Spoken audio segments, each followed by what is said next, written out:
தாய் தமிழ் உறவுகளுக்கு வணக்கம்.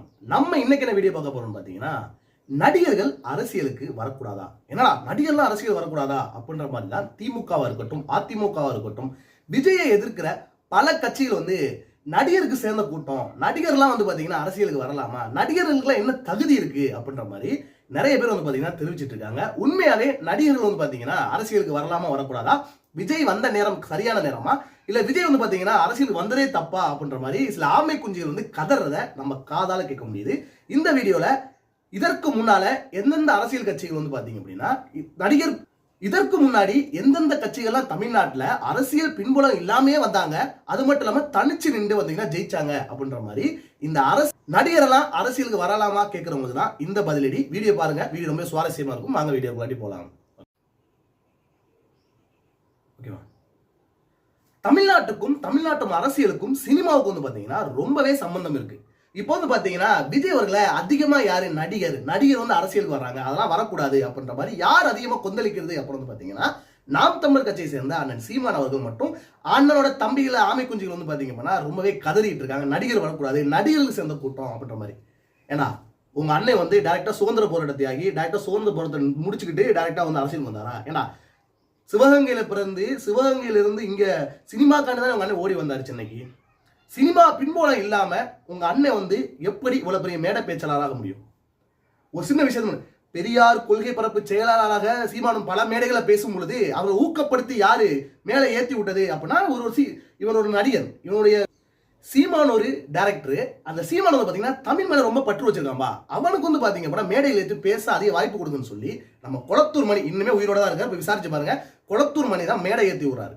அப்படிதான் பாத்தீங்கன்னா சீமான் பார்த்தா டைரக்டா சுதந்திர போராட்டத்துல வந்த மாதிரியும், இவருக்கும் சினிமாவுக்கும் டைரக்டா பின்புலமும் இல்லாத மாதிரியும், இவர் பாத்தீங்க அப்படின்னா, நானும் சொன்னேன் சீமான் அவர்களை வெளி உலகத்துக்கு ஏன் இன்க்ளூடிங் மீ எனக்கு முதற்கொண்டு சீமான் அவர்களை எப்படி தெரியும் அப்படின்னா, இவர் ஒரு டைரக்டர், ஃபெயிலியர் டைரக்டர். இவர் எடுத்த படம் எதுவுமே ஓடாது, அதனால பாத்தீங்கன்னா அரசியலுக்கு வந்துட்டாரு. எனக்கு மட்டும் இல்ல, எல்லாருக்குமே இவர் எடுத்த படம் எதுவுமே ஓடாதனாலதான் இவர் அரசியலுக்கு வந்தாரு. அது மட்டும் இல்லாம பாத்தீங்க அப்படின்னா, இவர் ஒரு பெண்ணை காதலிக்கிறாரு. அந்த பெண் பாத்தீங்கன்னா யாருன்னா விஜயலட்சுமின்னு ஒரு பெண் தான். அந்த பெண்ணு தான் கிட்டத்தட்ட 6 தடவை கருக்கலைப்புலாம் செஞ்சாங்கன்னு சொல்றாங்க. அது நமக்கு தெரியல, அது நமக்கு தேவையில்லாத விஷயம். சரி, அவர் பாத்தீங்கன்னா நம்ம சீமான் அவர்களும் அரசியல் பின்புலத்துல வந்திருப்பான்னு சொல்லி எல்லாருக்குமே தெரியும். அடுத்து திமுக எடுத்துங்க. திமுகவில் பாத்தீங்கன்னா கலைஞர் அவர்கள் மிகப்பெரிய வசனகர்த்தா. பல படங்களுக்கு பாத்தீங்கன்னா தன்னுடைய வசனங்களை எழுதி புகழ்பெற்ற குறிப்பிட்டு பராசக்தி படங்களுக்கு முதற்கொண்டு பாத்தீங்கன்னா அவருடைய தமிழ் சொற்புரையாடல்களை பல இடங்கள் நிரூபிச்சனால பாத்தீங்க அப்படின்னா, இப்போ அவர் பாத்தீங்கன்னா பெருசு. அவர் முத அரசியல் களத்துக்கு வர்றதுக்கு முன்னாடி பாத்தீங்கன்னா அவர் சினிமால கலைஞர்னா யாருப்பா அப்படின்னு தெரியப்படுத்தினா, அவர் ஒரு வசனகர்த்தா, வசனம் சூப்பரா எழுதுவாருப்பா.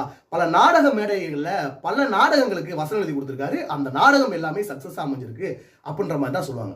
ஜெயலலிதா அம்மையார் கிட்டத்தட்ட பாத்தீங்கன்னா அதிமுகவோட தூணா நிற்கக்கூடிய ஜெயலலிதா அம்மையார் இப்ப கூட பாத்தீங்கன்னா அதிமுகவோட எல்லா எம்எல்ஏ பாக்கையில பாத்தீங்க அப்படின்னா ஜெயலலிதா அம்மாவோட படம் இல்லாம இருக்காது. ஒரு பெண்ணா இருந்து தமிழகத்துல ஆட்சி செஞ்சு ஒரு புரட்சிகரமான ஆட்சியை கொடுத்தது பாத்தீங்கன்னா ஜெயலலிதா அவர்களை தமிழ்நாட்டுக்கும் ரொம்பவே பங்கா இருக்கும். அவங்க யாரு அப்படின்னு பாத்தீங்க அப்படின்னா, அவங்களும் திரையுலகத்துல இருந்து தான் வந்தாங்க. அவங்களுக்கு பாத்தீங்கன்னா 100 படங்களுக்கு மேல நடிச்சாங்க. அது மட்டும் இல்லாம இவங்க பாத்தீங்கன்னா நல்ல ஒரு நடிகை, கிட்டத்தட்ட 100 படங்கள். அடுத்தடுத்து எம்ஜிஆர் பல படங்கள் நடிக்கிறாங்க, சிவாஜி கணேசோட பல படங்கள் நடிக்கிறாங்க. அப்படின்றப்ப இவங்களுக்கும் திரையுலகத்துக்கும் சம்மந்தம் இல்லைன்னு சொல்ல முடியுமா? இவங்களுக்கு இருக்கு. தமிழ்நாட்டு அரசியலுக்கும் சினிமா துறைக்கும் எப்படி சம்பந்தம் இல்லைன்னு நீங்க சொல்லலாம். அது மட்டும் இல்லாம பாத்தீங்கன்னா பல இடங்கள்ல சீமான் அவர்கள் சொல்றாரு, இது நடிகனுக்கு சேர்ந்த கூட்டம் அப்படின்ற மாதிரி. விஜய் அவர்கள் அரசியலுக்கு வரதுக்கு முன்னாடியே பாத்தீங்கன்னா உன்னால் முடியும் அப்படின்ற மாதிரி சில குருதி குறை பாசறை இருந்துச்சு. அது மட்டும் இல்லாம பாத்தீங்கன்னா மரக்கன்றுகள் நடுவுன்னு சொல்லி கிட்டத்தட்ட பல தொண்டு சேவைகள் பாத்தீங்கன்னா தமிழகத்துல செஞ்சுக்கிட்டு இருந்தாரு. நடிகர்களை எதற்காக எதிர்க்கிறாங்க அப்படின்னு பாத்தீங்க அப்படின்னா, இதற்கு முன்னாடி பாத்தீங்க அப்படின்னா ரஜினிகாந்த் பாத்தீங்கன்னா அரசியலுக்கு வராது. ரஜினிகாந்த பெரும்பாலும் விமர்சித்தது யாரும் பாத்தீங்கன்னா நாம் தமிழர் கட்சி தான். நாம் தமிழர் கட்சி பாத்தீங்கன்னா அவர் ஒரு மராட்டியன், அவன் பாத்தீங்கன்னா தமிழ் மண் ஆள விடக்கூடாது. இவங்க என்ன பயம்னா, ரஜினிகாந்த் ஒருத்தர் தமிழ்நாட்டுல ஒரு கட்சி ஆரம்பிச்சாங்க அப்படின்னா இவங்க மெஜாரிட்டி போயிடும். இவங்க சொல்ற பொய் பித்தலாட்டெல்லாம் வெளியே வந்துடும். அது மட்டும் பாத்தீங்கன்னா இவங்க இந்த ஓட்டலாம் முடியாது அப்படின்ற மாதிரி ரஜினியை கடுமையா விமர்சிக்கிறாங்க. இந்த சாட்டை துறைமுகம் பாத்தீங்க அப்படின்னா அவருடைய சேனல் என்ன சொல்றாங்கன்னா, தமிழ்நாட்டுல பலரும் சிகரெட்டு குடிக்கிறதுக்கு முக்கிய காரணமே யாருன்னு பாத்தீங்க அப்படின்னா ரஜினிகாந்த் தான். பலரும் தண்ணி அடிக்கிறதுக்கு காரணம் ரஜினிகாந்த் தான். ரஜினிகாந்த் பாத்தீங்கன்னா தமிழ்நாட்டுல வெற்றிடம் இருக்குன்னு சொல்றாங்க, அவர் சுடுகாடுல வெற்றி இருக்கு, போய் படுத்துக்கோ அப்படின்னு கடுமையா ரஜினிகாந்த் விமர்சிச்சுட்டு லாஸ்ட் டைம் ஒரு வருஷத்துக்கு முன்னாடி ரஜினிகாந்த் நேரா போயிட்டு நீங்க வந்து ரஜினிகாந்த் இதுக்கு முன்னாடி இப்பெல்லாம் விமர்சிச்சீங்களே, இப்ப நீங்க என்ன மூஞ்ச வச்சு ரஜினிகாந்த் சந்திக்க போறீங்க அப்படின்னு கேட்டதுக்கு அவங்க ஒரு கேள்வி, இவர் ஒரு அசர்ற மாதிரி பதில் சொல்லுவாரு. எப்படி சொல்லுவாரு, இவர் வந்து அரசியல் உலக சூப்பர் ஸ்டாரா சீமான் அவர்கள், அவர் வந்து பாத்தீங்கன்னா திரை உலக சூப்பர் ஸ்டாரா அப்படின்ற மாதிரி 2 சூப்பர் ஸ்டார் சந்திச்சோன்னா இங்க உள்ள மக்கள் நடிக்க போயிட்டாங்க அப்படின்ற மாதிரி வெக்கமே இல்லாம தன்னுடைய சுயலாபத்துக்காண்டி வதந்திகளை பரப்பி மட்டுமே நாம் தமிழ் கட்சி வந்து ஓட்டு கேட்டுன்னு சொன்னாங்க. அப்புறம் விஜயகாந்த் ஐயா நல்ல கண்ணு கால் மட்ட மயிலளவுக்கு வருவானா விஜயகாந்த். விஜயகாந்துக்கு ஏபிசிடி தெரியுமா, விஜயகாந்த் கரெக்டா பேர் எழுத சொல்லு அப்படி இப்படின்னு விஜயகாந்த் கடுமையா, விஜயகாந்த்னா எவ்வளவு பெரிய யாரு அவரே வந்து பாத்தீங்கன்னா இந்த எச்ச பயில வந்து பாத்தீங்கன்னா விமர்சிச்சாங்க.